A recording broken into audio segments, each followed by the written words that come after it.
Europe 1. Le grand direct des médias, Jean-Marc Morandini. Les stars se servent-elles de leur vie privée pour assurer leur promo? C'est la question qu'on peut se poser ce matin après ce grand déballage hier soir sur le plateau du grand journal de Canal+. Lilian Thuram qui n'a pas hésité à revenir sur les accusations de violence portées par son ex-compagne Karine Le Marchand. Il a même révélé à l'écran des SMS de menaces que lui aurait envoyé l'animatrice. De plus en plus de people utilisent la presse pour parler d'eux et de leur intimité. Avec nous pour en parler, François Jost, sociologue des médias. Bonjour François. Bonjour. Et Elodie Mandel, bonjour, responsable éditorial du site closer.fr. Alors d'abord Elodie, on va écouter dans un instant un extrait de Lilian Thuram hier soir. Mais Elodie, est-ce que ça vous a surpris ce qui s'est passé hier soir sur Canal ? Oui, clairement. À la fois la veille, Canal avait communiqué pour annoncer donc que Lilian Thuram serait présent sur le plateau et parlerait de sa vie privée. Et clairement, on pouvait se demander si c'était pas un coup de buzz de la part de la chaîne pour faire monter la mayonnaise et les audiences, et qu'au final, Lilian Thuram en fait dirait assez peu de choses et se retrouverait piégé. Or non, ça a été vraiment l'inverse, le déballage. D'ailleurs, les internautes, en l'occurrence, et sur Twitter et sur le site de Closer, ont assez communiqué là-dessus pour dire à la fois leur étonnement qui donne des SMS privés, donc on ne connaît pas trop en fait la véracité, donc il y a quand même un point juridique qui est assez prégnant. En plus, c'est vrai que c'est un homme qui est plutôt discret, qui lui n'a jamais parlé dans les médias, à la différence de Karine Le Marchand, qui elle, assez régulièrement évoquait son couple. Mais du coup, c'est peut-être une riposte, non ? C'est ça, en gros, on peut se dire un peu qu'on est dans un cas de communication de crise, limite un Cahuzac, mais adapté à la vie privée. Et après une période de latence et de silence, il a considéré que la meilleure défense était l'attaque. Et là, en l'occurrence, la contre-attaque, c'est vraiment une bombe à déchargement. Alors, dans un instant, François Jost nous dira si c'est nouveau, cette façon pour les people de communiquer. Auparavant, je vous propose d'écouter, justement, hier soir, dans le Grand Journal, Lilian Thuram. Cette séparation est surréaliste, c'est-à-dire que elle m'a envoyé un texto, elle m'a expliqué qu'elle allait me détruire mon image. Et voilà, c'est-à-dire que ces paroles-là ont été prononcées le 3 septembre. Le 3 septembre au soir, elle dépose une plainte. Le 4, je suis convoqué par la police. Et donc tout ça me paraît surréaliste. C'est-à-dire que même le fait, après qu'elle fasse un communiqué commun pour expliquer que j'étais quelqu'un d'extrêmement gentil, avec des valeurs, tout cela me paraît un peu surréaliste. J'ai la chance qu'elle m'avait prévenu, en fait. Elle m'avait prévenu de ce qui allait se passer et qu'elle allait me faire la guerre à un point que je ne m'imagine même pas. Et donc, j'ai eu l'occasion de laisser ce message avant de venir chez vous pour que vous puissiez le faire. À la rédaction ? Passer. Oui, à la rédaction. Donc on a une trace du SMS dont vous parlez ? Oui, voilà, c'est un SMS qui a été constaté par huissier. Peut-être le voir. Je rentre avec mes affaires à la maison. Si tu veux la guerre, Lilian, tu vas la voir au-delà de ce que tu imagines. On est vraiment dans l'intime, on est vraiment dans la vie perso. Je rappelle en quelques mots ce qui s'est passé. 10 septembre, Karine Le Marchand annonce sa séparation avec Lilian Thuram sur Virgin Radio. Le 14 septembre, le magazine Closer annonce que Karine Le Marchand a déposé plainte dans un commissariat parisien pour violence conjugale. Le jour même que Karine Le Marchand annonce qu'elle retire sa plainte et rappelle à quel point elle considère que Lilian Thuram est une personnalité exemplaire.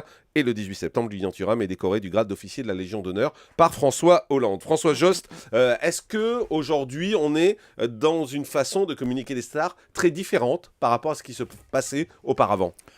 Alors, bon, il y a des exemples avant. Je crois que ce qui est important ici, c'est qu'on voit en fait que les stars considèrent qu'ils sont des marques. Et on l'entend chez Lilian Thuram, il dit c'est mon image, il se considère comme une marque. C'est pas tout à fait nouveau. Moi, je pense à un des premiers cas, c'est Sarkozy en 2007, qui, lorsqu'il est intronisé candidat de l'UMP, dit j'ai changé, j'ai vécu des choses terribles avec ma femme, etc. Mais ça m'a fait changer, ça m'a fait évoluer. Et donc, il utilise sa vie privée pour en faire une marque et dire voilà, je suis plus fragile que ce que... C'est-à-dire aujourd'hui, ce sont des produits marketing qui doivent défendre leur image. Et ce qui est nouveau, c'est que la composante essentielle de cette marque, effectivement, c'est la vie privée. C'est-à-dire, c'est pas l'activité professionnelle que peut avoir la star, c'est sa vie privée. Et là, en fait, on voit bien qu'il agit malgré tout pour protéger sa marque jusqu'au bout, qui est la fondation antiraciste. Elodie Mandel. Voilà, il dit justement qu'en fait, il a été pénalisé par les déclarations de Karine Le Marchand et qu'en l'occurrence, certaines opérations pour sa fondation ont été annulées à cause en fait de ce déballage et de la plainte qui a été déposée puis retirée. Donc effectivement, lui, il estime qu'il y a un préjudice. En fait, là, il se pose en victime. Voilà, il est tout à accusé fait. de violence. Alors évidemment, ça la fout mal, je dirais, pour quelqu'un qui lutte contre le racisme. Mais finalement, tout ça, c'est tout bénef, j'ai envie de dire, pour vous, à Closer et dans les autres magazines People. Non, mais au-delà de ce qui se passe, c'est tout bénef parce qu'à partir du moment où on expose à ce point-là sa vie privée, on va avoir du mal à venir vous voir derrière en vous disant « Oh là là, mais c'est une atteinte à ma vie privée ». À partir du moment où on en est à exposer publiquement des SMS perso, ça veut dire qu'on ouvre la porte à tout.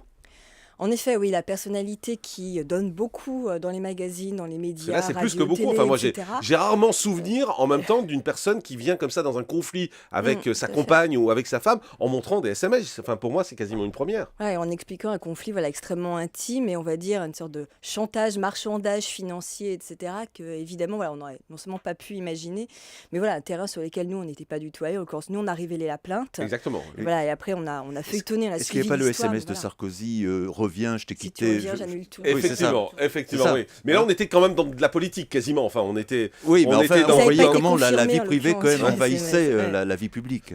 Est-ce que les stars ont raison de se livrer autant pour vous, François Jost, aujourd'hui? Oui, dans la mesure où la vie privée fait partie effectivement de ce qui attire le plus les gens. Donc je pense pas que d'une certaine façon, c'est ce qu'il y a de plus humain, c'est-à-dire qu'on a tous une vie privée, on est humain par ça. Donc je pense que ça lui fait pas. Et voir ça sur Canal+. Alors Est-ce que c'est ça, étonnant? ça c'est plus curieux parce qu'on a d'ailleurs vu hier De Caunes a annoncé d'abord parfois que c'était pour parler de la violence en Guadeloupe, puis mais qui à cette occasion il parlerait de cette vie privée, puis après il a dit ce sera d'abord la vie privée. Enfin bon, il a joué sur les deux. On a vu comment la chaîne jouait sur les deux tableaux effectivement. Mais il y a un malaise quand même par rapport Oui. aux chaînes de parler de ces choses-là. Parce que, comme on l'a dit, enfin, c'est une presse qui tape beaucoup sur la presse People. Et finalement, aujourd'hui, ils sont en train de faire la même chose en allant presque encore plus loin. Voilà, ça nous on est habitués à ce qu'on nous tape dessus, donc là-dessus, voilà, c'est pas nouveau. Après, effectivement, on s'aperçoit des médias, à la fois des news magazines, radio, télévision, dites un peu plus élitistes, en l'occurrence, vont sur ces terrains-là, et après, voilà. Il y a encore une vie privée, François Jost, aujourd'hui, pour les stars? Je pense que c'est plus difficile, effectivement. Mais enfin, il y a aussi des stars qu'on voit jamais, qu'on n'entend jamais, dont Tout on à ne sait fait. pas qu'elles sont malades, qui se sont quittées, etc. Même la mort de Patrice Chéreau. Ouais. Ça a été, pour les gens qui ne sont pas dans le milieu, assez surprenant. C'est-à-dire qu'on ne savait pas qu'il était malade, etc.